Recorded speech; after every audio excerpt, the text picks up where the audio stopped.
Découvrez un extrait exclusif de ce livre audio et profitez d'un essai gratuit sur Audible via le lien dans la description. L'élan vital qui se manifeste dès lors que nous respirons. C'est lui qui nous met en mouvement, lui qui nous fait grandir, courir, bondir, lui qui nous donne notre allant. Il est notre remède anti-découragement. Tant qu'il est coupé de son allant, de ses ressources, de ses possibilités, l'être humain, toi, moi, ne pourra qu'aller de plus en plus mal. L'élan vital est comme un bourgeon qui réside en nous. Il peut être tout petit, tout rabougri, mais il ne se dessèche jamais complètement. Il en subsiste toujours au moins un germe, et celui-ci est prêt à croître à condition que nous appliquions quelques règles de base, pas très éloignées de l'art du jardinage.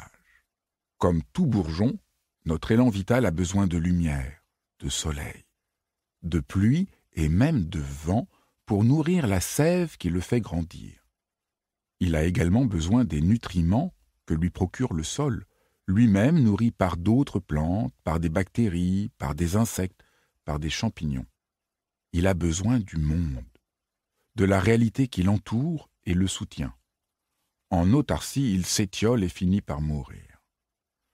La théorie du bourgeon synthétise ces règles de jardinage en 5 étapes pour obtenir une plante merveilleuse, pleinement épanouie. Cette théorie, on l'aura compris, repose sur une règle élémentaire.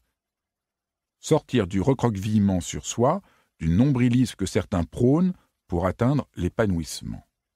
Ces étapes sont un apprentissage à l'ouverture sur le monde, parce que c'est de lui seul que provient la guérison, et c'est lui seul qui nous apportera la force nécessaire pour retrouver le rythme juste en chaque situation.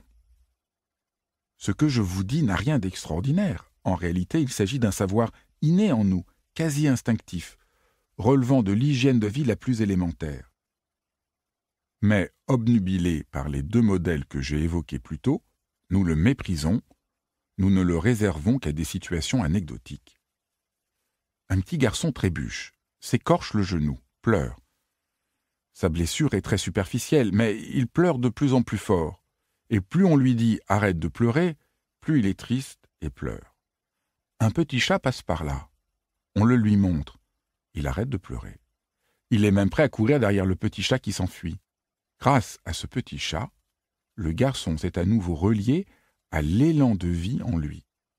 Il a rouvert le champ de son expérience, de son existence. Sa blessure est encore là, mais elle ne l'envahit plus. Il va pouvoir la regarder, demander à sa maman ou à son papa de la soigner.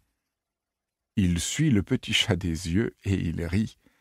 Il n'a pas cessé de pleurer par un acte de volonté, mais parce qu'un petit chat est passé.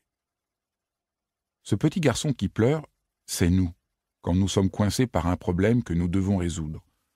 Un dossier à boucler, un mail à rédiger, une décision importante à prendre, un changement de vie à décider.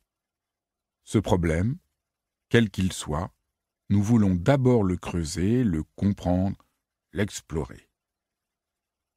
Nous le laissons, nous l'encourageons à occuper toutes nos pensées, à nous hanter. Nous le ressassons, il tourne en boucle dans notre tête. Nous nous en voulons s'il nous arrive de nous en écarter pour regarder le chat qui passe. Or, une boucle n'a pas d'issue. Comme le petit garçon, nous ne voyons plus que cette blessure, nous nous focalisons sur elle et sur nos pleurs. Nous ne réalisons pas que nous sommes ainsi en train de nous enfermer et d'étouffer le bourgeon avec nous.